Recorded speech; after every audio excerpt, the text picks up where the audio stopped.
이번 이야기는 한국의 전통 요괴들을 소개해드리도록 하겠습니다.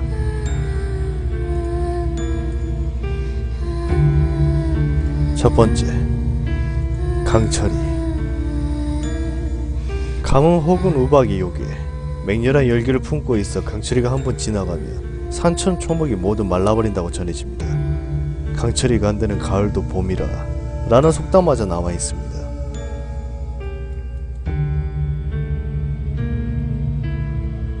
그리고 두 번째, 기수산. 산처럼 거대한 거북이와 닮은 커다란 동물로 수백 미터를 훌쩍 넘는 엄청난 크기입니다. 바다에서 사는 데 때문에 섬이나 암초처럼 보일 수도 있습니다. 등에는 대나무와 비슷한 더듬이나 촉수 같은 것이 돋아나 있습니다. 이 대나무 같은 것은 두 가닥으로 되어 있는데 보통 때는 두 가닥으로 떨어져 있고 잘 때나 죽었을 때는 한 가닥으로 붙어 있습니다. 이것을 잘라내면 곧 도망치거나 죽게 됩니다. 이 대나무 모양의 더듬이를 잘라 물에 넣어 키우면 한 조각 한 조각이 그대로 변해서 이상한 동물의 새끼가 되며 그 어린 모습은 용처럼 보인다고 합니다. 아마도 이것이 자라나서 커지면 이렇게 거대해지는 듯합니다.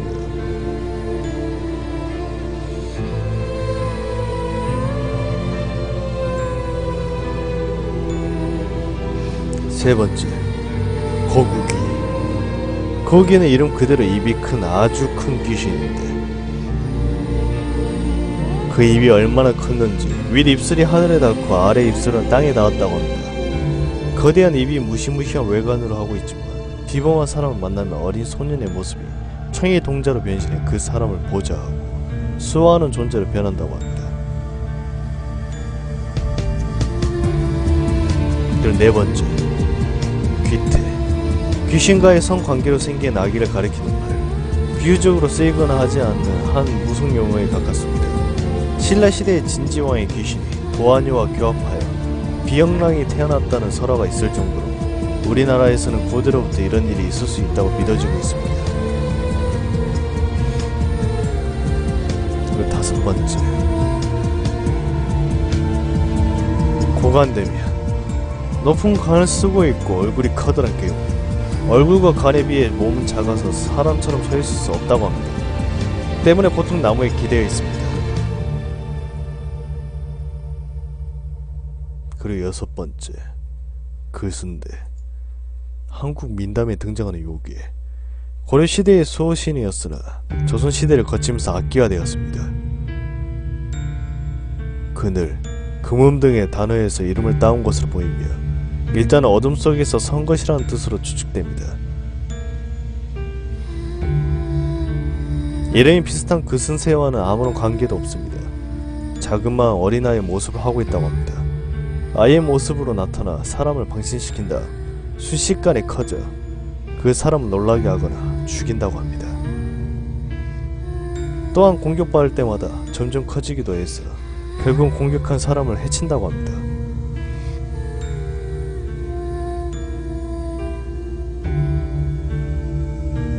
그리고 일곱 번째, 그슨새. 제주도의 귀신 혹은 요괴, 주쟁이라는 제주도의 우장을 뒤집어 쓴 채 길거리를 돌아다닙니다. 일반적인 요괴나 귀신들과는 달리 낮에 돌아다니며 사람을 해치고 홀려서 죽인다고 합니다. 전체적으로 남성적인 속성이 강한 존재라고 합니다. 그리고 여덟 번째, 길달. 한국 삼국 유사에 등장하는 도깨비. 전승에 따라 그 정체가 귀신이나 요괴라고도 합니다.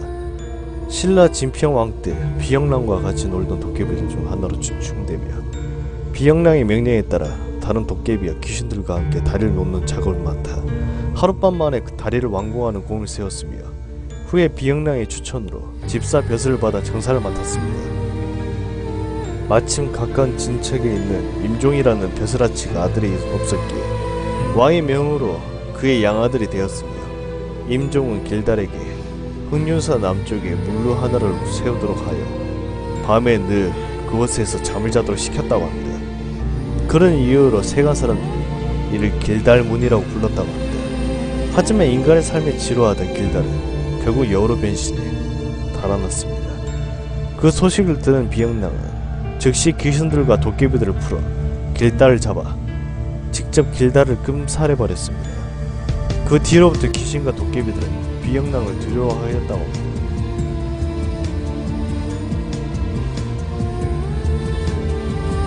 그리고 9번째, 금돼지. 한국의 요괴, 이름처럼 금빛 털을 지닌 돼지의 형상을 하고 있습니다. 전승에 따르면 금돼지는 마산 앞바다에 있는 월령도라는 섬의 동굴에 사는 시인 요괴로 아름다운 여성을 납치하여 잡아먹거나 시중을 들게 하였습니다. 관련 설화 중 유명한 금돼지 자손 최치원의 아버지가 사실 금돼지라는 얘기가 있습니다. 어느 한 마을의 현감이 부임한데 그 부인이 행방불명되는 사건이 일어나자 한 현감이 꾀를 내어 부인의 옷자락에 실을 꿰매어 놓았습니다.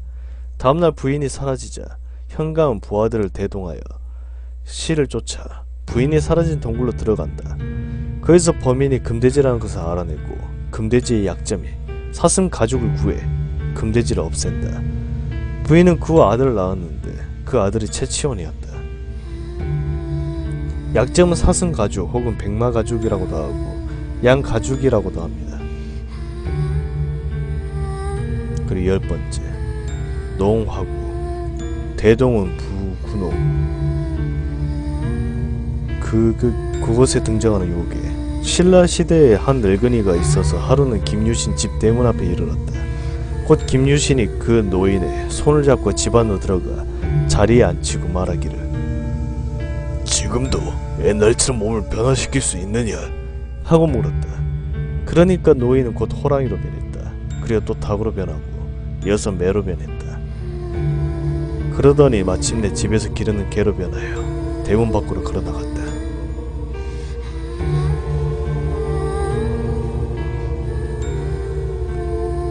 열아번째, 너구하위나.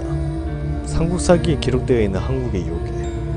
남녀와 노소를 마음대로 바꿀 수 있는 요괴이다.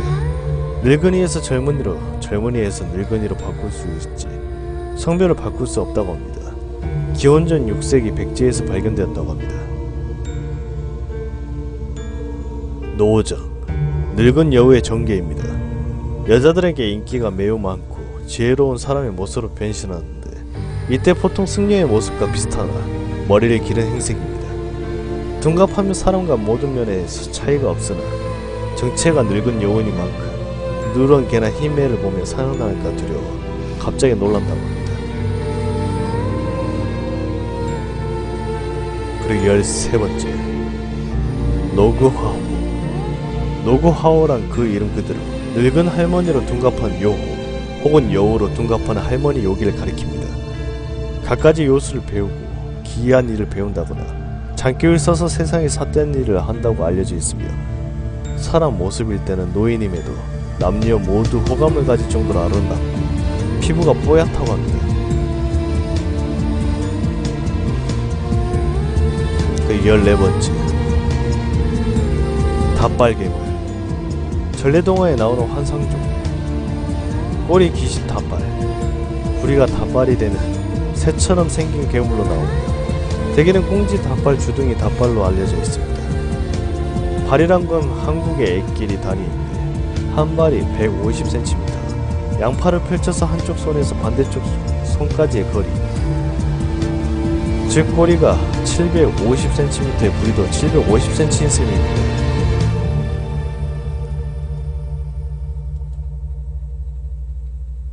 그리고 15번째, 대선사살. 여자, 특히 가부에게 가서 꿈을 꾸게 하며 희롱하는 마음을.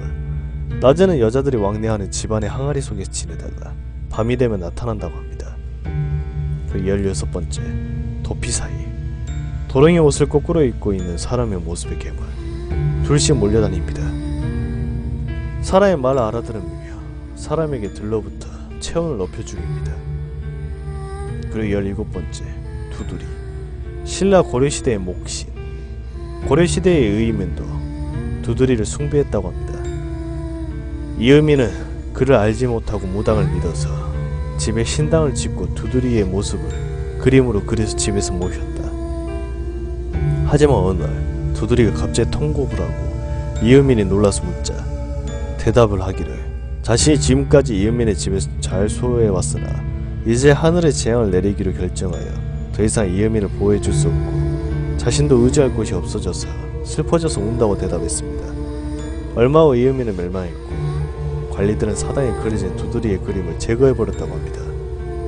기록으로 미뤄볼 때 경주 지방이 토속신이었던 것으로 추측되며 몽골의 침입으로 경주 지방이 황폐화되면서 신앙도 소멸한 것 같습니다. 도깨비의 기원으로 보는 설도 있습니다.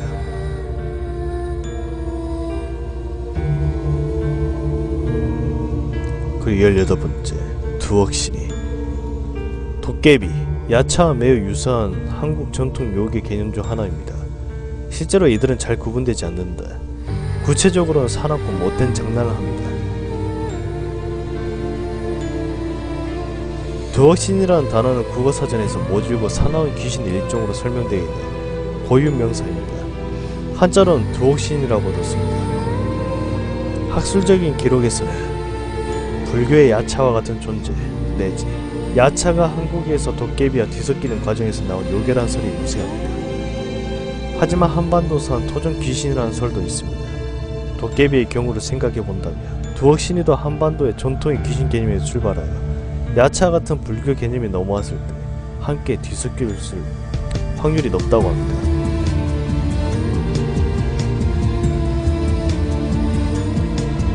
그 19번째, 매구. 천년 먹은 여우가 변한다고 전해지는데 주로 소복을 입은 처녀의 모습으로 나타나 길 잃은 청년들을 꼬셔 전기를 갈취합니다. 그렇게 전기를 쓱쓱 빨리다 보면 청년은 시름시름 앓다가 죽어버린다고 합니다. 하지만 대부분의 이야기에서 죽기 전에 남자의 부모님, 훈장이 미리 그 사실을 알고 퇴치법을 가르쳐주어 역관광 당합니다. 식구들도 모르는 사이에 가족 사이에 섞여들었다는 민담도 흔히 있습니다. 친숙한 사람이 정체가 알고 보니 괴물이었다. 의외로 현대적인 공포 요소입니다. 민담에서 가장 흔하게 보이는 경우는 그 집안의 딸로 변신하는 것. 이런 경우 한밤중에 몰래 나가서 가축의 간을 빼먹거나 무덤 속에 들어갔다 나오는 등 기괴한 행동을 반복하는 것을 목격하고 매구라는 사실을 눈치채게 됩니다. 가족 사이에 매구가 섞이면 집안이 폐가 망신하거나 일가 식구들이 전멸하게 됩니다. 다만 이쪽도 이야기에서 살아남은 생명도도 잡아먹으려다 역관광 당해서 사망하는 게 다반사입니다. 그리고 20번째, 묘두사. 고양이 머리를 한 거대한 뱀요괴. 새들이 이 요괴를 왕처럼 떠받들며 사람이 먹는 음식도 꺼리낌 없이 먹는다고 합니다. 묘두사가 내뿜는 푸른색 연기는 세균을 살균하고 병을 고쳐준다고 믿어 사람들 또한 신성시했으나 사람들이 너무 심하게 숭상해 폐가 큰 것을 보고 박만호라는 사람이 이 동물의 화살을 쏘아 죽여 없애버렸다고 합니다. 21번째, 백제궁인. 해동 이정에 등장하는 요괴, 삼천궁녀 전설과 연결되는 것입니다. 한 소년이 고란사에서 독서하고 있다가 밤중에 한 여인이 나타나 화합을 하고 새벽당에 운이 떠나간다. 소년이 요괴를 알고 여인의 옷에 실을 깬 바늘을 꽂아두고 아침에 그 실을 따라가 보니 바위 틈에 들어가 있었다. 그래서 또 밤에 나타난 여인을 붙잡고 무슨 요괴인지 물으니 백제가 망할 때 궁녀들이 백마강으로 달려가 낙하암에 빠져 죽었는데 자신도 그 궁녀의 한 명으로 낙하암에 떨어져 죽을 때 석굴 속에 들어가 벽고 곡기를 끌어 장생하는 도수를 이루고 소년들을 유혹해 동침하고 남자의 전기를 취해 자신의 전기를 보충하여 이것이 충만해지면 승천할 수 있었는데 이제 비밀이 탄로났으니 불가능해졌다고 말합니다. 그녀는 이것도 인연이니 아내가 되겠다고 하여 같이 집으로 와서 살았는데 10여일이 지나 점점 늙어 얼마 후 죽었다. 불가사리. 전설에 등장하는 괴물 불가사리라고도 합니다. 일반적으로 생김새는 곰의 몸에 물소의 눈, 코끼리의 코, 호랑이의 발톱, 혹은 호랑이의 손, 코끼리의 꼬리를 하고 있다고 합니다. 쇠를 먹으면 자라고 때문에 몸은 단단하게 그지없으며 털이 바늘처럼 뾰족합니다. 게다가 거대화된 상태에서 돌로 만든 성벽 따위를 부수는 것 밀도 아닙니다. 어떤 도검으로도 뵐 수 없는 강한 육체를 가지고 있기 때문에 불가, 살이, 죽일 수 없다라는 이름이 붙었습니다. 유일한 약점은 불. 불가살이라는 이름은 불, 가살, 불로 죽일 수 있다이기도 합니다. 그런데 오히려 나중에는 불에 약하기는커녕 물의 기운도 가지고 있다고 생각해줍니다. 목적 건물을 화재에 보호하기 위해 목적 건물 앞에 불가사리 석상을 세워놓기도 했습니다. 실제로 경복궁 아미사 굴뚝 밑부분에 불가사리가 새겨져 있습니다. 단 불가사리가 새겨진 이유가 불가사리가 불을 막아서가 아닌 악한 기운을 정화시키기 때문이라는 설도 있습니다.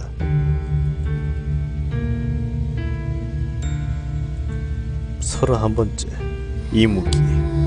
여의주가 아니라 구렁이가 천년을 살면 용이 된다는 이야기도 있습니다. 후자의 구렁이는 느긋하게 사람을 해치지 않는다고 합니다. 또한 여의주를 2개 이상 갖고 있으면 하나만 남기고 나머지는 포기해야 용이 되는데 욕심 때문에 그러지 못한다는 이야기도 있습니다. 용이 되기 위해 물속에서 수행을 하는데 만일 1000년이 지나도 용이 되지 않으면 절망해서 삐뚤어집니다. 또는 1000년 수행 후 밖으로 나와서 처음 만나는 사람을 기다리는데 그 사람이 용이다! 고 하면 용이 되지만 뱀이다! 고 하면 이무기가 되어 다시 1000년을 수련해야 합니다. 그 외에도 용이 되기 직전 사람에게 하늘을 오르는 모습을 보이며 도로 땅으로 처박혀서 처음부터 다시 수련을 시작해야 한다는 이야기도 있습니다. 성질이 사납다 뿐이지 직접 해를 끼치는 경우는 적지만 하필 인간이랑 꼬여 이무기 생 망치는 경우가 허다합니다.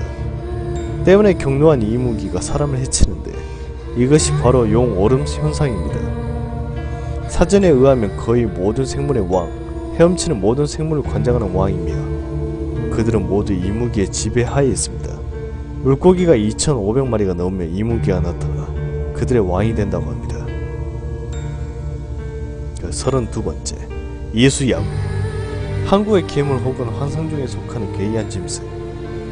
코와 꼬리가 길고 몸집이 큰 네발 짐승. 꼬리나 소와 비슷하지만 훨씬 더 크고 긴 느낌이며 힘이 세고 식성이 매우 좋아 특별히 포악하지 않음에도 다루기 어렵다고 합니다. 799년에 신라의 우두주 도덕이 발견하였다고 합니다. 불가사리의 원형이라고 봐도 좋을 요괴입니다. 솔직히 생김새뿐만 아니라 나온 연도도 불가사리보다 훨씬 먼저 나왔습니다. 사실 그냥 평범한 코끼리인데 사람들의 소문으로 듣고 생각했던 코끼리보다 크고 개이하게 생겨 요괴라고 생각하고 이런 이름을 붙였는지도 모른다고 생각하는 사람도 있습니다. 33번째, 인두조스. 사람의 멀한 요괴들로 이끌었습니다. 요괴들 중 서열이 높은 것은 새의 몸을 한 것으로 이승과 저승을 둘은 날아다니며 신령들의 사자 혹은 영혼을 인도하는 역할을 합니다. 이들은 대개 사람처럼 혹은 그 이상으로 지혜롭습니다. 그 모습도 선비처럼 관이인 상투를 쓰고 고상한 머리 장식을 하고 있습니다. 새의 몸에 한 것 말고는 뱀 혹은 사슴 등의 네발 짐승의 몸을 한 것, 머리와 꼬리에 머리가 둘 달린 쌍두의 꽃도 있습니다. 이들의 고기를 먹으면 오래 살다거나 머리가 좋아지거나 빨리 달릴 수 있다고 합니다. 사람의 얼굴을 한 요괴나 영물은 범죄적으로 등장합니다. 우리나라의 경우 고구려의 고분벽화에 잘 나타나 있으며 그 종류도 천추, 만세, 성성, 하조, 소조 등을 다양합니다. 34번째, 일천법사. 김소년과 대도둑설화에 등장하는 요괴들 중 하나로 만년 묵은 쥐요괴입니다. 대도둑의 부하 요괴이며 강력한 요괴로 꼬리털을 번개처럼 돌려 물을 폭포처럼 쏘아내는 요술을 사용합니다. 그리고 35번째, 재생용화. 삭각과 도롱이를 쓰고 다리가 한 개뿐인 인간형 요괴. 주로 어두운 밤에 두 눈을 번뜩이며 한 다리로 껑충껑충 뛰어다닙니다. 뛰는 힘이 좋으며 특정 체질의 사람은 시름시름 앓게 한다고 합니다. 서울 종묘 근처에서 이율한 자가 목격하였다는 기록이 학산한원이라는 책에 기록되어 있습니다. 죽통미녀. 36번째, 대동운 부군호. 거기에 등장하는 요괴. 신라 김유신이 서주에서 서울로 돌아오는 길에 앞을 보니 머리 위에 이상한 기운이 서린 한 이객이 걸어가고 있었습니다. 얼마 후 이 손님이 길가 나무 밑에 쉬기에 김유신도 같이 나무 밑에 쉬었다. 김유신이 잠든 채하니 사람은 주위에 사람이 있는지 살핀 다음 품속에 주통을 꺼내 흔들었다. 그러자 그 안에서 두 미인이 나와 함께 다정하게 이야기를 했다. 그리고 얼마 후 손님은 다시 미녀를 주통 속에 넣고 일어나서 길을 떠났다. 김유신이 그를 뒤따라가서 얘기를 나누니 부드럽고 친절한 사람이었다. 나중에 서울 경주에 들어와 김유신은 그를 안내해 남산 및 소나무 아래에서 잔치를 베푸니 손님은 두 미녀를 나오게 해서 함께 참여케 하고 자신은 서해에 사는데 동해에서 아내를 취하여 지금 아내를 데리고 부모, 처가의 동료를 위해 무난 인사차 가는 길이라고 말합니다. 그리고 곧 바람이 일고 구름이 몰려와 어두워지더니 손님이 사라져버렸다. 37번째 중서한미. 크기의 생김새가 쥐와 유사한 생물이다. 사람 말을 할 수 있을 정도로 영리합니다. 지하나 숲속에서 사는데 사람처럼 사회의 문화를 이루고 있습니다. 38번째 창귀. 호랑이에게 먹힌 사람이 귀신이 되어 호랑이의 명을 받드는 것을 말합니다. 주로 중국이나 한국 정승에 등장한다고 합니다. 창귀는 호랑이의 지배에 벗어나기 위해 호랑이가 다른 사람을 잡아먹기를 유도합니다. 호랑이가 다른 사람을 잡아먹으면 그 창귀는 호랑이에게서 해방되는 경우도 있기 때문입니다. 창귀가 호랑이가 사람을 잡아먹도록 유도하지 않아도 매우 귀찮습니다. 왜냐하면 창귀가 호랑이에게 함정의 위치 등을 알려주어 민가의 피해가 커지기 때문입니다. 창귀를 퇴치하는 방법은 여러 가지가 있는데 창귀는 신 것을 좋아하므로 매실을 길에 뿌려넣으면 그걸 먹고 취하여 창귀를 거느리는 호랑이가 함정에 빠진다고 합니다. 이 방법 외에도 식은 호랑이를 잡아 호랑이에게 죽은 사람의 장손이 호랑이의 심장을 꺼내 씹어먹거나 호랑이에게 먹힌 시체를 호식총이란 분묘에 안치해 봉하는 방법이 있습니다. 창귀 중 유명한 것은 바로 박지원의 소설인 호질에서 등장하는 새 창귀입니다. 39번째 치우. 치우는 6개의 팔, 4개의 눈, 그리고 소의 뿔과 발굽, 구려된 머리와 세로 된 이마를 가지고 있으며 맨몸으로 맹수와도 대적할 수 있을 만큼 힘도 굉장히 강했다고 합니다. 때문에 당시의 조학은 기술로서는 어찌할 도리가 없었으며 안개 도술까지 분사할 수 있어 어디서 어떻게 나타날 수 없으니 결국 그 누구도 대적할 수가 없었습니다. 이것을 묘사하기를 동두철액이라고 합니다. 형제 81명인 또는 77인 72인가 풍배 우사 운사를 거느리고 다녔다고 합니다. 치우라는 이름이 처음 발견된 기록은 산해경인데 산해경은 중국시대에 쓰여진 것이 추정됩니다. 치우가 정말 고대 실존 인물이었다며 순서없이 발견한 은혜 갑절 문자에는 전혀 나오지 않는지를 전혀 설명하지 못한다고 합니다. 즉 실화 속의 존재일 확률이 매우 높습니다. 실존 인물이라는 증거라고요? 전혀 없습니다. 치유의 무덤이라 전해져 내려오는 것들도 그냥 그렇다는 구전이 내려올 뿐 유물이나 기록 같은 제대로 된 근거가 없습니다. 40번째 엄청나게 거대한 물고기육에 배를 한 입에 삼킬 정도로 거대하다고 합니다. 41번째 홍난삼이나 남자가 선비가 입고 다니는 옷 중 하나인 난삼은 그것도 붉은 난삼을 입고 있는 여자예요. 뛰어난 운동신을 가지고 있으면 사람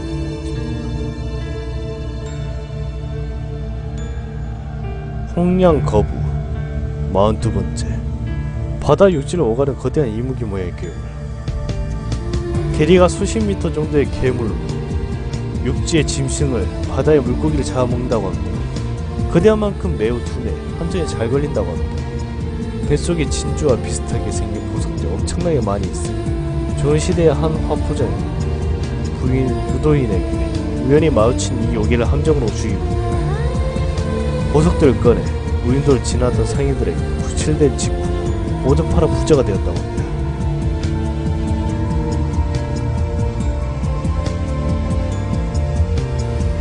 (43번째) 해태. 사자 같기도 하고 구름 같기도 한 갈기를 가지고 코는 크고 수염이 달랐습니다. 눈은 부릅뜨면서 눈썹까지 달렸습니다. 서리는 내버려두고 아기는 머리로 요단강으로 보내버린다고 하는 한국과 중국의 상상의 동물 환상종입니다. 해치라고 하며 뜻은 해님이 파견한 벼슬아치라고 합니다. 광화문 앞에도 항상 놓여져 있는데 그것은 파사의 상징이기도 하지만 경복궁을 지을 당시 관악산에 품고 있는 화기를 불 붙여먹는 해태를 통해 억누려고 했기 때문이라고 합니다. 국내 해태는 뿔이 없는 것이 특징입니다. 생긴 것은 중국의 해태와는 달리 삽살개나 사자를 닮았습니다. 애 그림을 보면 차이가 큰데 한국의 해치와 사자의 해치는 순종 막내의 귀에만 보이며 그 차이는 해치는 사자와 달리 몸에 비늘무늬가 있고 목에 방울이 달린 정도의 차이가 납니다. 그나마도 흉배나 탱화, 민화의 경우에는 그것도 없어 사실상 사자와 거의 차이가 없습니다. 국내 해태가 뿔이 없는 이유로 가장 유력한 것은 해태가 본래 황제에게만 허락된 상징물이기 때문에 중국 사신이 보면 뭐라고 할까봐 소이기 위해서라고 합니다. 중국 한 양부가 지은 이물지에서 최초로 그 묘사를 찾을 수 있었는데 이에 따르면 동북 지방의 황량한 땅에 어떤 짐승이 사는데 이름을 해치라고 합니다. 뿔이 하나이고 성품이 충직하다. 사람들이 싸우는 것을 보면 바르지 못한 자를 들이받고 사람들이 서로 따지는 것을 들으며 옳지 못한 자를 문다고 합니다. 그 상징성 때문에 국회, 경찰청, 대법원은 물론이고 일산사법현 연수원에서도 해태의 상이 세워져 있으며 서울대학교 근대법학교 백주년 기름관 앞에 있는 정의의 종이에게도 새겨져 있다고 합니다. 이곳의 해태는 학교 교수의 주장으로 뿔이 있다고 합니다.